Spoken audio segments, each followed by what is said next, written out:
तो ब्रह्मा जी के बारे में बताएंगे। आज पूरे संसार में बड़ा दुख व्याप्त है, बड़ा कलह व्याप्त है। क्यों? क्योंकि लोगों ने ब्रह्मा की पूजा करना बंद कर दिया। कर रहे हैं आज भी पूजा, लेकिन जो जिसे ब्रह्मा मान करके पूजा कर रहे हैं वो वास्तविक ब्रह्मा नहीं। हमारी संस्कृति में, भारतीय संस्कृति में जिसे ब्रह्मा कहा गया, जो ब्रह्मा है उसकी तो पूजा ही नहीं होती। ये सारे लोग जानते हैं इस संसार को किसने बनाया? ब्रह्मा जी ने बनाया ना। इस हर कोई जानता, बच्चा बच्चा जानता है। क्यों? क्योंकि ब्रह्मा आदि करता, निर्माण करता है। ये सारे लोग जानते हैं।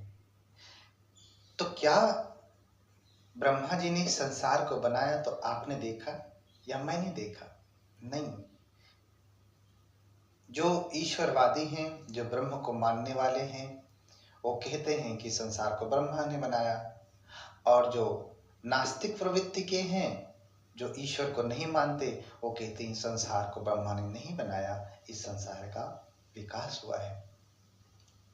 तो दोनों ही पोथी पढ़ के ही बोलते हैं। जो ये कहता है कि संसार को ब्रह्मा जी ने बनाया, उसने भी नहीं देखा कि संसार को ब्रह्मा जी ने कब बनाया, कैसे बनाया। और जो ये कहता है कि इस संसार को ब्रह्मा जी ने नहीं बनाया, उसने भी नहीं देखा कि कैसे नहीं बनाया। वो भी अपनी किताब, दोनों लोग अपनी अपनी किताब पढ़ करके लड़ाई कर रहे हैं। कहता है इसको संसार को ब्रह्मा ने, आदिकर्ता ने बनाया। एक कहता नहीं नहीं, इसका विकास हुआ है वैज्ञानिक तरीके से, इसको ब्रह्मा जी ने नहीं बनाया। तो दोनों सच को नहीं जानते। तो हमारा मूल प्रश्न ये नहीं कि संसार को किसने बनाया, किसने नहीं बनाया। ना आप सही जान पाएंगे, ना हम सही जान पाएंगे। जो भी जानेंगे वो आंखों देखा तो होगा नहीं। कोई रिसर्च करेगा, कोई अपनी किताब की बात कहेगा, सही भी हो सकती है और गलत भी हो सकती है। लेकिन एक बात आपको स्मरण रखनी चाहिए कि संसार को किसने बनाया, नहीं बनाया, ये तो हम नहीं जानते, लेकिन आपको किसने बनाया ये तो जानते हैं ना जी। हाँ, आपको किसने बनाया? माता पिता ने बनाया। हमको किसने बनाया? हमारे माता पिता ने बनाया। इसलिए भगवान बुद्ध ने माता पिता को ब्रह्म कहा। और सच में यही ब्रह्म होते हैं। पता नहीं संसार में और कोई ब्रह्मा होगा कि नहीं, ये हमारा विषय ही नहीं। अगर हम जान भी जाएं कि ब्रह्मा जी ने बनाया तो क्या, इससे लाभ क्या, क्या कर पाएंगे उसको जान करके आप? हाँ, तो भगवान ने बड़ा सुंदर पद कहा, ब्रह्माति माता पितरो पुब्बाचर्या तिवोच्चरे। ये माता पिता क्या है? ब्रह्म है। क्या है? ब्रह्म है। ये पहले आचार्य हैं। तस्मा ही ते नमस्से ये सक्कार्य च पंडितो। अगर पूजा करनी है तो किसकी पूजा करना? इस ब्रह्मा की पूजा करना। लेकिन आज कौन इस ब्रह्मा की पूजा करता है? हाँ, कौन पूजा करता है? अरे जिस माँ ने, जिस पिता ने, माँ ने तो 9 महीने गर्भ में बच्चे को रखा। पिता का योगदान थोड़ा कम होता है बच्चे के निर्माण में। माँ तो 9 महीने अपने गर्भ में बच्चे को रखती है और कितना कष्ट सहती है 9 महीने तक। खट्टा नहीं खाना, तो मीठा नहीं खाना, तो तीखा नहीं खाना, तो ठंडा नहीं खाना, तो गर्म नहीं खाना। क्यों? क्योंकि मैं गर्म खाऊंगी तो बच्चे के शरीर पे दाने निकल आएंगे, बच्चे को तकलीफ होगी। अगर मैं ठंडा खाऊंगी, माता ऐसा सोचती है, तो बच्चे को भीतर ही सर्दी लग जाएगी, उसको जुकाम पकड़ लेगा। अगर मैं तीखा खाऊंगी तो बच्चे को पेट में ही जलन होगी। तो बचाने के लिए माँ कितना अनंत त्याग करती है अपनी कामनाओं का। किसके लिए? अपने बच्चे के लिए। इस सृष्टि का सृजन करने के लिए जो 2.5 हाथ की काया है, 3.5 हाथ की काया है, इसका सृजन करने के लिए, इसी संसार का निर्माण करने के लिए माँ कितनी तकलीफ झेलती है 9 महीने निरंतर। और जब जन्म देती है तो कितने कष्ट से जन्म देती है।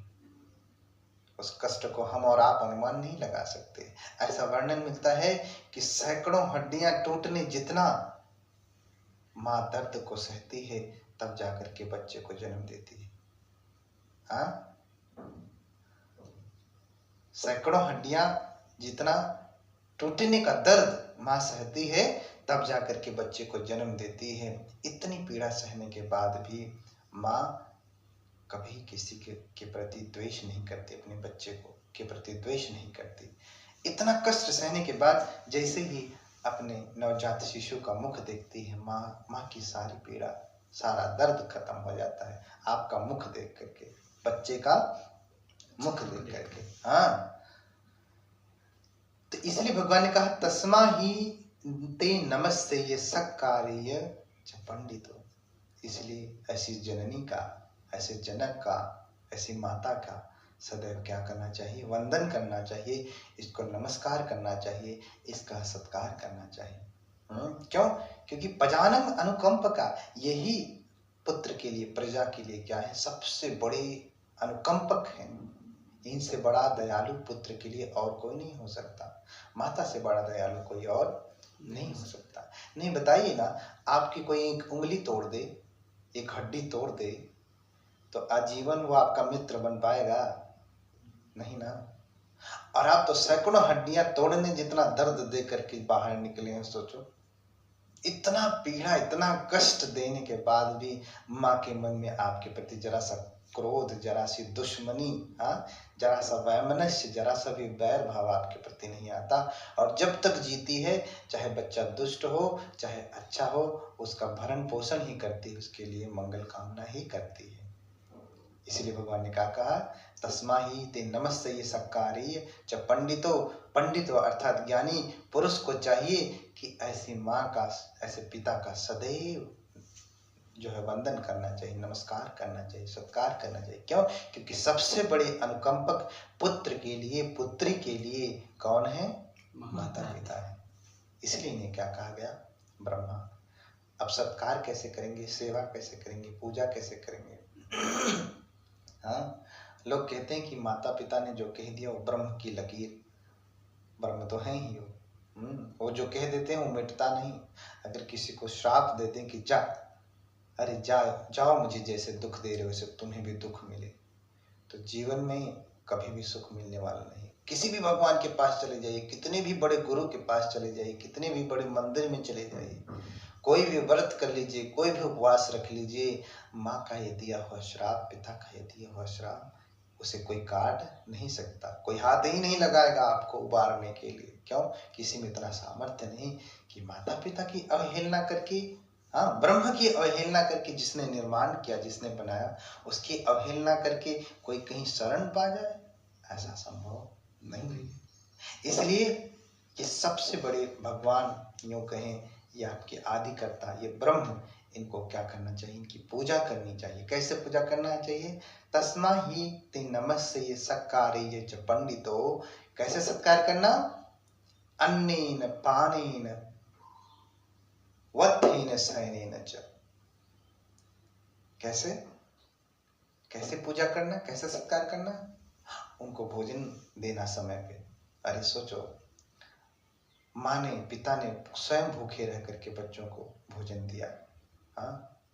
सारे लोग तो गरीब, सारे लोग तो अमीर घर में पैदा नहीं होते। कुछ ऐसे परिवार हैं जहाँ पे लोग खाने के लिए, उनके पास भोजन नहीं होता। एक समय का भोजन है तो दूसरे समय के लिए सोचना पड़ता है। तो कभी कभी ऐसा आता है कि अगर भोजन नहीं है तो माँ पिता अपने हिस्से का भोजन दे करके बच्चों को जीवन देते हैं, बच्चे को खिलाते हैं। तो अन्य इतने बड़े अनुकंपक हैं कि आपको अपने हिस्से का खिलाया।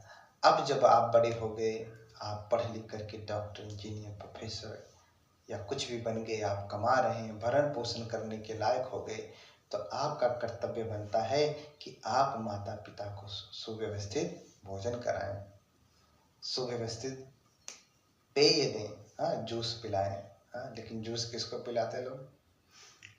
अपने बच्चों को पिलाना चाहिए, इसमें कोई दोष नहीं। बच्चे के लिए गिलास रखा है, बेटा दूध पी लेना, सोते समय बच्चा ठिन ठिन करता है।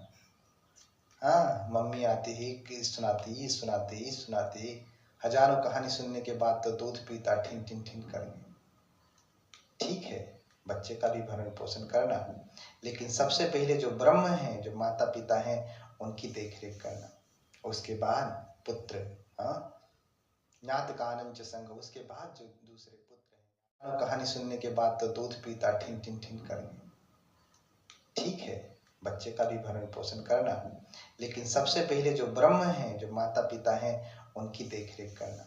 उसके बाद पुत्र, हाँ, ज्ञात कानन च संग, उसके बाद जो दूसरे पुत्र हैं, ज्ञाति बंधु पुत्री हैं और भाई बंधु संसर्ग के लोग हैं, उनका भरण पोषण करना। लेकिन सबसे पहले किसका? ब्रह्मा का। ब्रह्म की सबसे पहली सेवा करना, पूजा करना।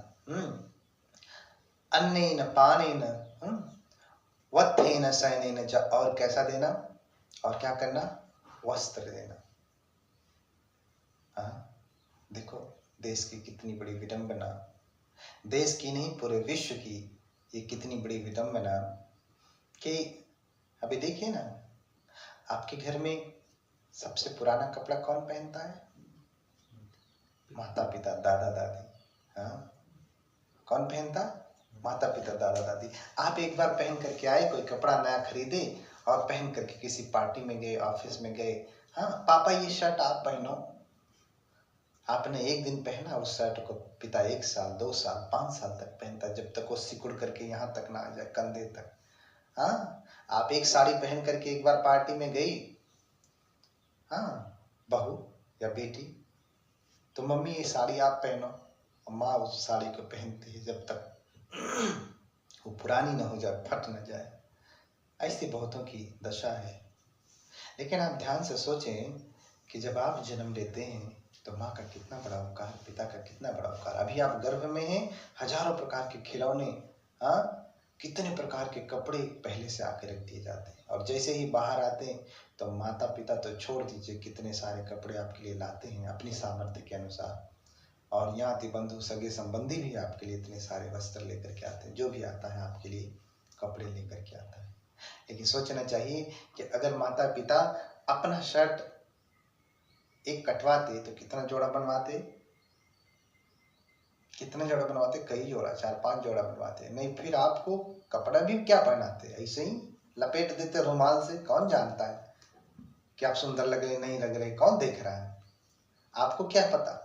हाँ, कुछ भी ऐसी पहना देते। लेकिन नहीं, आपके लिए सबसे बढ़िया वाला अपने सामर्थ्य के अनुसार उन्होंने आपको क्या दिया? वस्त्र दिया। लेकिन जब आप देने लायक होते हैं तो आप क्या देते हैं? पुराना।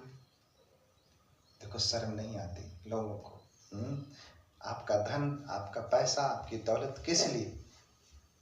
माता पिता ने आपके लिए सारी दौलत, सारा धन, सब कुछ लगाया, लेकिन आप अपने लिए, अपने जब सामर्थ्यवान होते हैं तो क्या करते हैं?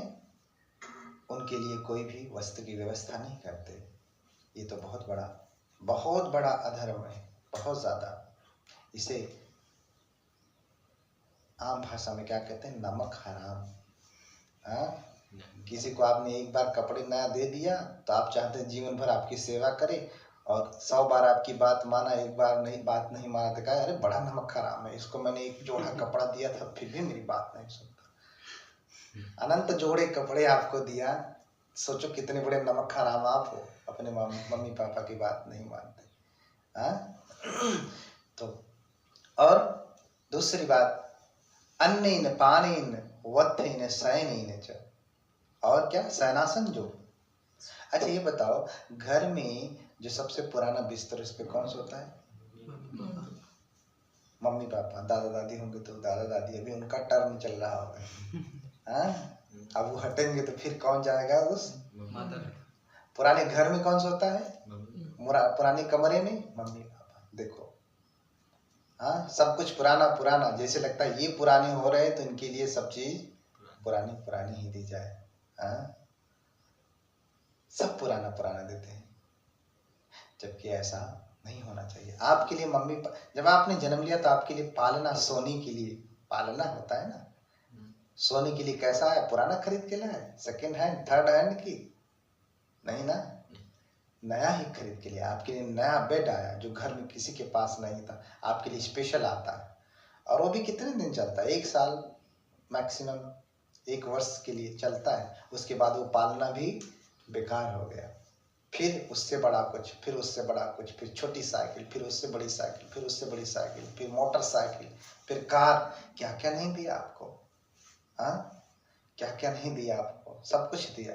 लेकिन माता पिता के प्रति कृतज्ञ आप जरा सा भी नहीं होते। तो शयनासन भी आप अगर देते हैं तो कौन सा, सबसे पुराना बेड, सबसे पुराना बिस्तरा, सब कुछ, और सबसे पुराना कमरा जिसकी फिनिशिंग नहीं हुई। अच्छे अच्छे कमरों में आप लोग रहते हैं, पुराने वाले कमरों में कौन, मम्मी पापा रहते हैं। अरे थोड़ा शर्म करना चाहिए कि जिसने आपको सब कुछ नया नया दिया, आज जब आप देने लायक होते हैं तो उसको क्या देते हैं, पुराना देते हैं। तो ऐसा नहीं करना चाहिए। और क्या कहते हैं, उत्साहधनेन नापनेन पादानं धोवनेन च। और क्या करना, कैसे सेवा करना, उनको मालिश करना, उनको नहलाना। लो अब एक और संकट, हाँ, इतनी सेवा करना क्या कम था, जो अब उनको नहलाएंगे, उनकी मालिश करेंगे। वाह, देखो ना, आप जब से जन्म लिए कितनी गंदगी लपेटे हुए आप जन्म लिए थे, तब से लेकर के जब तक आप अपना होश नहीं संभालते। अब पता नहीं होश संभालते हैं कि होश खोते हैं, हाँ, ये कौन जानता है। लेकिन जब तक आप बड़े नहीं होते तब तक तो मम्मी या पिता, माता पिता ही आपकी सेवा करते हैं। कितनी बार दिन भर में आपको 3 बार मालिश करते हैं, 4 बार मालिश करते हैं, पाउडर लगाते हैं, 1 बार नहलाते हैं, कितने बढ़िया से नहलाते हैं, गर्म पानी, गुनगुना पानी, कितने बढ़िया से आपकी देख रेख करते हैं। और आज आपको पिता को, माता को नहलाना पड़े तो बड़ा कष्ट लगता है। हाँ, कितना अनंत उपकार किया आपके ऊपर उस माता ने, उस पिता ने। आप जीवन भर भी नहलाएंगे तो भी उनका कर्जा चुकने वाला नहीं है। तो क्या करना, उनको नहलाना, उनकी मालिश करना। तो बुढ़ापा आएगा ना, बुढ़ापा आने से क्या होता है, शरीर में, अंग प्रत्यंग में, जोड़ों में, सब जगह दर्द होता है। हाँ, और सबसे बड़ा दर्द इसका रहता है कि मेरा बेटा, मेरी बेटी मेरी बात नहीं मानते, मेरे पास नहीं बैठते। अन्यथा बुढ़ापे में पांव दबाने से तो और दर्द होता है, बढ़ जाता है, घटता कहाँ। लेकिन एक संतोष रहता है, एक खुशी होती, प्रसन्नता होती, क्या, कि मेरी बेटी, मेरा बेटा मेरी सेवा करते हैं। तो इस प्रसन्नता से वो दुख अपने आप ही दूर हो जाता है। खाली पांव पकड़ के झूठे बैठिए ना, ऐसे दबा छूते रहिए, बस यही उनके लिए बहुत बड़ा सुख सुविधा है, बहुत बड़ा जो है सुख देना हो जाएगा। सिर्फ बैठे रहिए, पांव दबाते रहिए पकड़ करके, लगेगा कि नहीं, मेरा बेटा, मेरी बेटी मेरी सेवा करते हैं। और क्या करना, पादानं धोवनेन च, पैरों को धुलना, पैरों को धुलना। अब आप सोचिए, दिन भर में कितनी बार आपने सुसु किया होगा जब छोटे से थे। हाँ, अब तो डायपर आ गया, क्या क्या बच्चे को बांध देते हैं कि बाहर नहीं गिरता है। लेकिन फिर भी जब आप मलमूत्र का विसर्जन करते हैं तो धुलना तो पड़ता ही ना, साफ तो करना ही पड़ता है ना। कितनी बार, पहले तो ये डायपर वाइपर नहीं होता था, तो कितनी बार जो है बच्चा माँ के ऊपर, पिता के ऊपर सुसु कर देता था। हाँ, कितनी बार तो खाना खाते खाते, माँ गोद में ली है, खाना खाते खाते जिधर खाना खा रहे उधर ही खाने में कर दिया। और आपके खाने में जरा सा पानी गिर जाए तो आप, अरे इतना बड़ा थाली फेंक देते हैं। हाँ, तब तो आपने जब सुसु किया होता तो माँ को आपको ही फेंक देना चाहिए था कि ले सुसु करता है, हाँ, मेरा ही दूध पीता है और मेरी ही थाली में सुसु करता, माँ को तो फेंक देना चाहिए था छत से नीचे, 4 मंजिला नीचे। लेकिन नहीं किया माँ ने ऐसा नहीं किया। सारी गलतियां क्षमा करके आपको पाला पोसा, आपने 1000 बार मलमूत्र विसर्जन किया, 1000 बार साफ किया, एक बार भी गुस्सा नहीं की। तो पादानं धोवनेन च, आज आपकी बारी है।